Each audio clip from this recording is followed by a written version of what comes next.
What's going on, guys? Shane here. So, I'm in cold and rainy Philadelphia right now, and I cannot wait to go back home to California, but there's some really big fights on tomorrow, and I wanted to share with you some of my predictions and things to consider when watching the fights. We have the return of Ronda Rousey against the champ Amanda Nunes, and Cody Garbrandt trying to take that title away from Dominic Cruz. Now, as you read in the title of this video, yes, I do think that Ronda Rousey is going to lose in this fight. Let me explain why. I don't know how many of you guys have actually competed or lost or been knocked out in a fight. It's a terrible feeling, as you can imagine, but multiply that feeling by, I don't know, 1 million, right? Many people considered Ronda Rousey invincible, and she even probably thought that at some point. Then 13 months ago, Holly Holm comes around and knocks her out in brutal fashion. Kicks her in the head, takes her out, finishes her with some punches in the ground and pound. And next thing you know, the people who were the biggest fans of Ronda Rousey so quickly jump off the bandwagon and are creating Instagram pictures comparing her knocked out body to Sloth from the Goonies. Now imagine how that makes you feel. You go on your Instagram account and that's all you see in your feed is pictures of you being knocked out and videos of you getting kicked in the head from Super Saiyan Holly Holm, right? Terrible feeling. Ronda Rousey was saying that she felt suicidal, that she didn't want to fight anymore. She didn't want to compete. Now, these are real feelings. She's a real person. People forget about this because she's in front of the camera or she's a fighter or whatever. These mental, psychological woes get in the way. They really do. They really do. And people have just now started to consider it with Conor McGregor coming into the scene and talking about things like this. But these are serious, serious things that you need to consider. If we're talking about stylistically, physically, I would give this fight to Ronda Rousey. I would, against Amanda Nunes. I think she has the better clinch, better takedowns, the better grappling.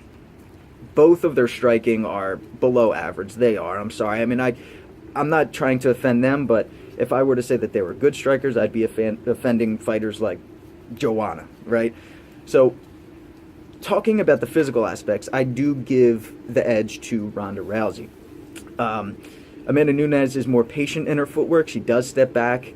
Ronda does great against pressure fighters because then she can clinch up. She can use her world-class judo and take her down and do what she does best. Nunes has a powerful right hand, though it's not the most accurate, and she does tend to lean. But again, I think if she lands a couple of shots or even just one big one, Rousey's going to have that flashback, right?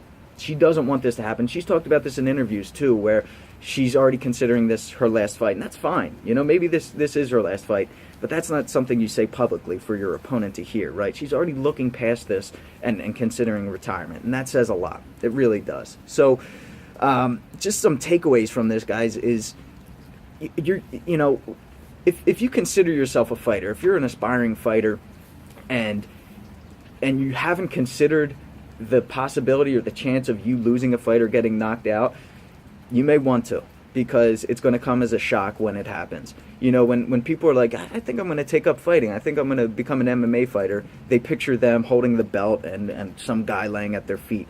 They don't consider the blood, sweat, and tears that goes into it, the ups and downs, and this happens.